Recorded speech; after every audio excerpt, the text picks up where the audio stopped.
Assalamualaikum warahmatullahi wabarakatuh. Selamat pagi, selamat berjumpa kembali bersama Lukman Hakim dari media wartarepublik.id. Hari ini Lukman Republik hadir di TPA Pakusari, tepatnya di Kecamatan Pakusari, Kabupaten Jember.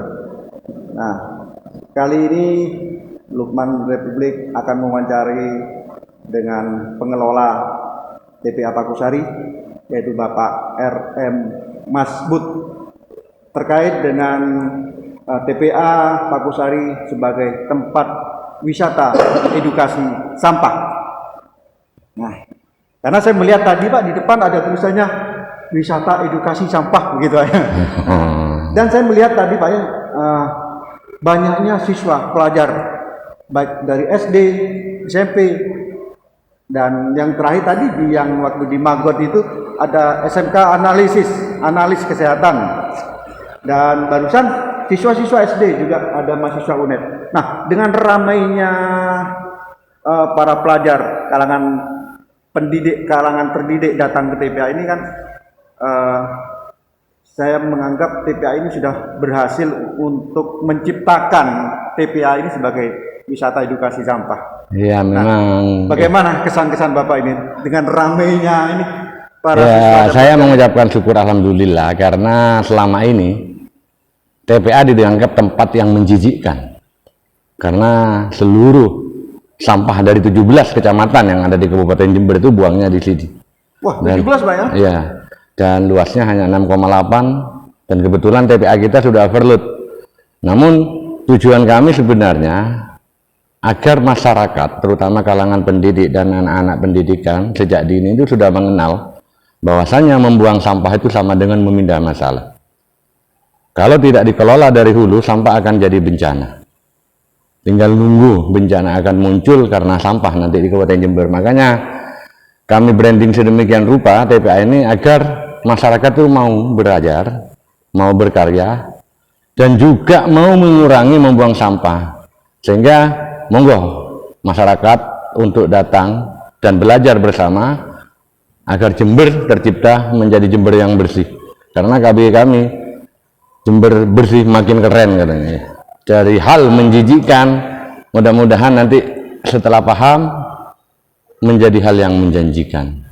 Sehingga pengelolaan sampah ke depan itu bukan lagi berbasis menggantungkan diri kepada pemerintah, melainkan tanggung jawab bersama antara pemerintah dan masyarakat, bahwasannya itu sampah menjadi tanggung jawab bersama. Dan masalah edukasi di sini kami masih ciptakan sedemikian rupa, mulai dari organik, anorganik, bahkan ini kita bentuk recyclement. Tujuannya apa? Agar umur TPA makin panjang, karena seluas apapun lahan TPA tidak akan mampu menampung sampah kalau tidak ada perlakuan di hulu.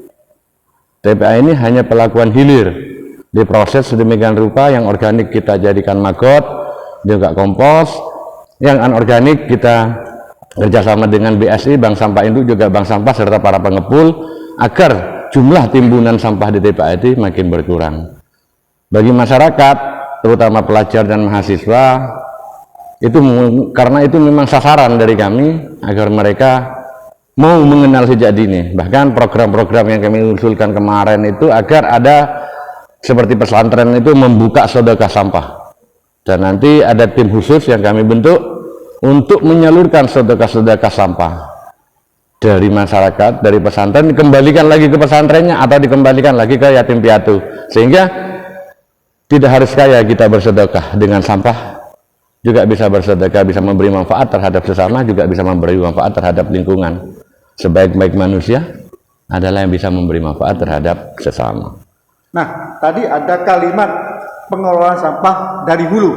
Nah, maksudnya pengelolaan sampah dari hulu itu apa? Macam apa Pak?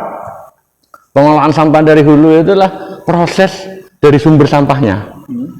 Jadi masyarakat harus mulai belajar memilih mana sampah yang bisa punya nilai, mana sampah yang tidak punya nilai. Jadi TPA ini diperuntukkan untuk sampah residu aja sebenarnya.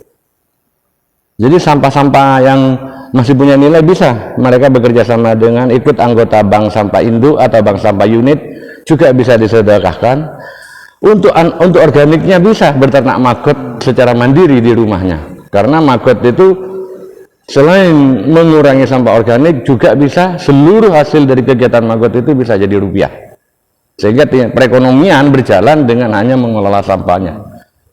Tapi kalau membuang sampah tetap akan jadi masalah, sama dengan memindah masalah. Tapi kalau dikelola di hulu, maksudnya itu dikelola langsung di hulu, dipilah, diolah, dan dijadikan duit, sehingga sampah yang dibuang makin sedikit. Sekarang kan masih di Jember ini masih menggunakan paradigma lama, kumpul, angkut, buang, yang membuat volume sampah di TPA bukan makin berkurang, tapi makin hari makin bertambah. Semoga segera pemerintah Kabupaten Jember bersama anggota Dewan itu agar perda tentang pengelolaan sampah di Jember tadi dengan Perbup itu bisa sudah diterbitkan. Itu harapan kami. Karena apa? Selama itu belum ada, masyarakat mau buang sampah dimanapun juga boleh. Sehingga sungai dan lain sebagainya tinggal nunggu pendangkalannya, tercemarnya. Bukan begitu Pak Lukman ya? Betul. Selama ini mungkin kampanye tentang kepedulian sampah yang dilakukan oleh para aktivis peduli sampah itu sudah sangat masif sebenarnya. Namun dalam hal punishment, ya ini sementara ini kan tidak ada, karena tidak ada payung hukum, ya, semacam perda sampah ini kan. Nah, menurut Bapak sangat perlukah punishment diberlakukan kepada masyarakat yang membuang sampah sembarangan?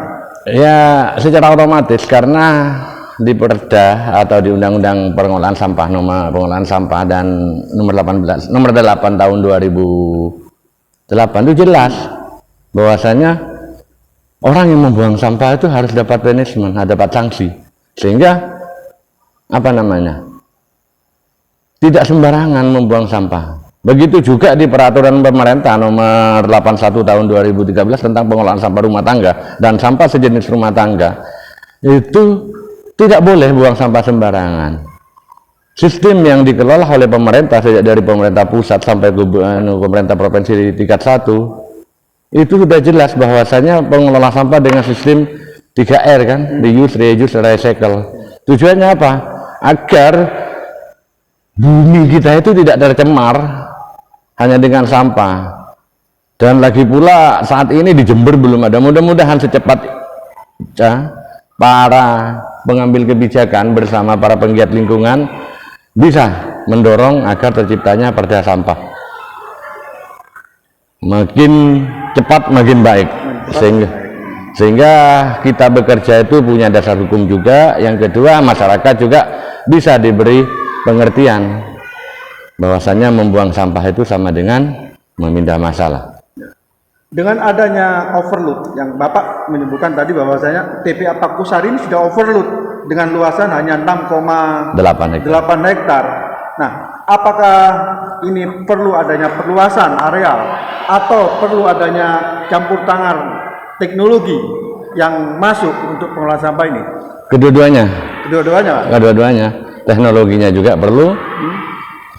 Perluasan juga perlu, karena di peraturan pemerintah nomor 5 tahun 2000 nomor 16 tahun 2005 jelas bahwasanya TPA harus mempunyai zona penyangga seluas 70% dari area yang dibuangi sampah. 70% dari area yang dibuangi sampah, sehingga sampah itu bukan hanya ditimbun, dibuang dan lainnya.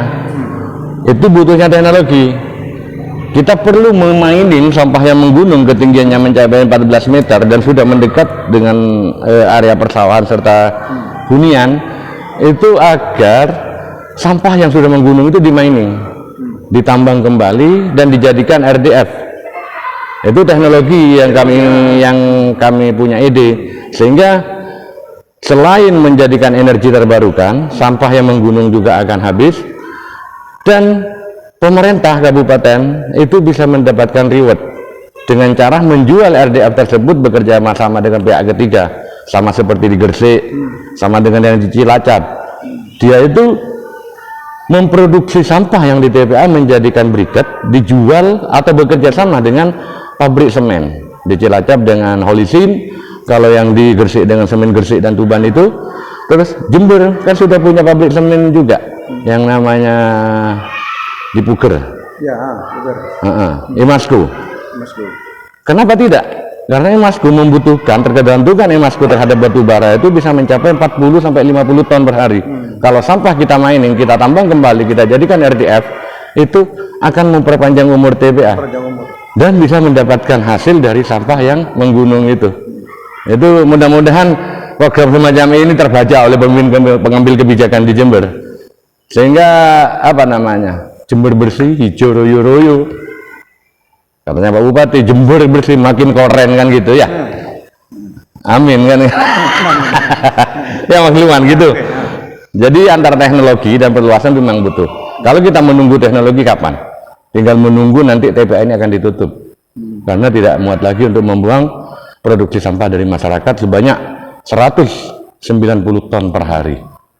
Mungkin perluasan areal ini juga sangat dibutuhkan, Pak. Ya sangat-sangat. Karena kesadaran masyarakat itu sebelum teknologi masuk dan juga kesadaran masyarakat meningkat. Karena selama ini masyarakat buang sampah itu perbuatan paling ikhlas yang dilaksanakan oleh masyarakat. Iya, karena tidak ingat sudah. Namanya sudah buang sampah, tidak eman. Coba sampai kehilangan duit, buang duit, eman, tidak ada ikhlasnya. Saya sedekah aja, cuman ikhlas saya memberi, tapi dia ikhlas itu sebenarnya. Ikhlas itu dari hati dan tidak dirasakan kembali. Menurut saya begitu, sehingga masyarakat itu sudah tidak lagi buang sampah sembarangan. Itu butuh waktu, butuh regulasi dan juga butuh punishment katanya sampean tadi. Nah, sementara untuk menuju ke sana kita tinggal menunggu TPA ini akan terjadi hal-hal yang tidak diinginkan seperti overload, ketinggian sampah pengiriman nikat. Kalau tidak dikelola dengan baik, tidak proses dengan baik, tinggal menunggu hal-hal yang tidak diinginkan terjadi. Mudah-mudahan tidak. Mudah-mudahan tidak, Pak ya. Oke, terima kasih kesempatannya, Pak ya. Demikian wawancara wartarepublik.id bersama pengelola sampah TPA Pakusari Bapak RM Masbud, yang mana pada intinya TPA Pakusari sebagai tempat wisata edukasi sampah ini adalah tujuannya untuk memberikan penyadaran terhadap masyarakat untuk peduli terhadap sampah, untuk mengelola sampah dari hulu. Jadi nantinya sebisanya TPA ini hanya tempat pembuangan sampah yang tidak bisa residu saja, residu ya. Yang kedua, harapannya kepada pemangku kepentingan yaitu eksekutif, Bapak Bupati dan Parlemen yaitu DPRD untuk segera menerbitkan perda sampah, karena ini sangat dibutuhkan sekali sebagai payung hukum dalam mengelola tata kelola sampah. Terima kasih kesempatannya, Pak. Wassalamualaikum warahmatullahi wabarakatuh. Waalaikumsalam warahmatullahi wabarakatuh. Selamat pagi, Bu. Selamat pagi, saya dengan Ibu Wiwi, Bapak. Saya sebagai Wakil Kepala Sekolah Bidang Kurikulum di SMK Analis Kesehatan Jember. Ya, Bapak. Tujuannya untuk apa nih, Bu? Oke. Siswa-siswi SMK Analis Kesehatan datang ke TPA ini tujuan. Alhamdulillah Bapak, kami di SMK Analis dengan kurikulum baru Merdeka Belajar, yang mana di salah satu komposisinya ada pendidikan P5, Pak, Proyek Penguatan Profil Pelajar Pancasila. Di mana ini kita awali dulu karena kenapa? Karena permasalahan siswa kami adalah permasalahan pembuangan sampah, Pak. Jadi kami ambil tema gaya hidup berkelanjutan dengan topik pengelolaan sampah, sehingga harapan kami dengan membawa anak-anak ke sini, anak-anak punya gambaran. Oh, ternyata sampah ini sudah masalahnya sangat rumit ya, Pak, sulit untuk diatasi gitu ya. Kemudian juga kami juga ingin anak-anak melihat pengelolaan, baik itu sampah anorganik maupun organik. Ternyata tadi di sini organik ada pembiakan margot, Pak, jika anak-anak tertarik. Jadi nanti sepulang dari sini anak-anak akan kami berikan untuk mereka tindak lanjut, ya Pak, tindak lanjut untuk memilah dulu sampah baik itu anorganik dan organik. Kemudian besok kita mengelola sampah yang anorganik dulu, Pak, gitu, untuk menghasilkan suatu karya. Siap. Saya juga mantan ketua Bank Sampah Indo. Oh, siap. Alhamdulillah, terima kasih. Jadi sedikit banyak tahu permasalahan sampah. Barangkali siap. Nantinya setelah pulang dari studi sampah ini, ya, siap. Edukasi sampah yang ada di TPA ini, mungkin SMK Analis akan mendirikan semacam bank sampah untuk pengelolaan sampah anorganik. Siap, insya Allah. Ada angan-angan. Itu ada angan-angan Pak, cuman kami di sini hanya sebentar untuk memberikan karakter, merubah karakter kesadaran anak-anak tentang sampah dulu. Jadi nanti sampah kita di sekolah kita bedakan sampah anorganik dan organik, di mana sampah anorganik ini kita menghasilkan suatu karya. Karya itu kita nanti gunakan dulu di kelas mereka, sampai nanti anak-anak kita ajarkan di teknologi dan rekayasanya Pak, memang kedepannya. Kalau untuk di bank sampah insya Allah ada cita-cita Pak, mohon bantuan dan dukungannya. Nggih, siap, nggih. Karena sebenarnya sampah itu adalah karya kita. Setiap Betul. orang menghasilkan sampah. Betul. Karya kita. Karya kita. Nah, kalau dikelola dengan benar, maka sebenarnya ada harta yang terpendam yang ada di Betul. dalam sampah itu. Bagus sekali, benar sekali, betul sekali Pak. Setuju saya. Nggih. Terima kasih Siap. kesempatannya Bu. Sama-sama dengan Bu Wiwi saya Bapak. Terima kasih Nggih. kesempatannya. Terima sama-sama. Media wartarepublik.id. Siap, terima kasih. Waalaikumsalam warahmatullahi wabarakatuh. Untuk mendapatkan informasi terkini terupdate dari Lukman Republik, jangan lupa like and subscribe channel Lukman Republik. Matur nuwun.